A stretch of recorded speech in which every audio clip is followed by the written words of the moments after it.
Assalamualaikum warahmatullahi wabarakatuh. Alhamdulillah, hari ini merupakan hari Isnin 22 Disember 2025.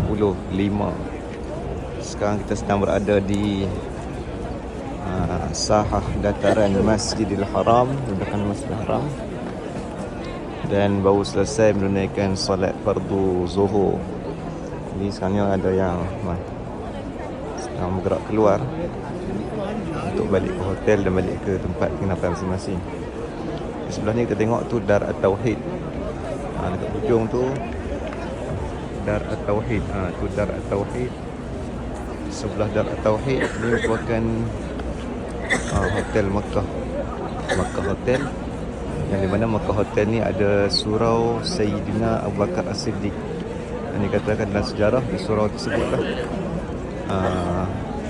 dulunya tapak rumah Sayyidina Abu Bakar As-Siddiq sebelum dari hijrahnya Nabi SAW ke kota Madinah Al-Munawwarah. Dan depan kita ni As-Sa'ah, Zamzam Tower, Waqaf Al-Malik Abdul Aziz Haramain Al-Syarifain, lil Haramain Al-Syarifain. Ini bangunan diwakaf oleh Raja Mekah lah, nama Malik, nama Abdul Aziz.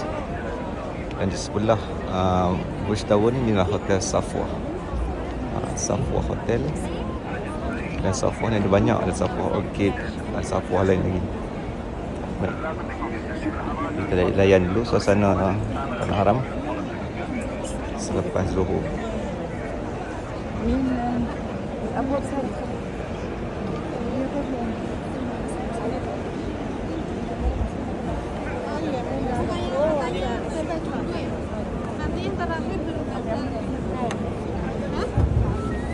بن لادن بن لادن ارجع يا بن لادن، نرجع من هنا، يلا من ورا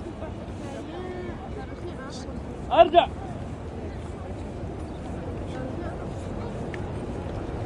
يلا يا حاجي ممنوع الصغار، يلا هيا خليك تروح يلا. Baik, kita nak pergi ke arah Ajiat lah. Jabal Ajiat. Di sebelah Jabal Ajiat ni kita tengok ni dulunya Jabal Abi Qubais. Hari ni letaknya Istana Singgah, Istana Hinggap Raja Saudi. Sebelah Masjid Haram ni asal dulu Bukit Ajiat, Bukit Jabal Abi Qubais. Bukit Ajiat di belakang sana yang telah diratakan.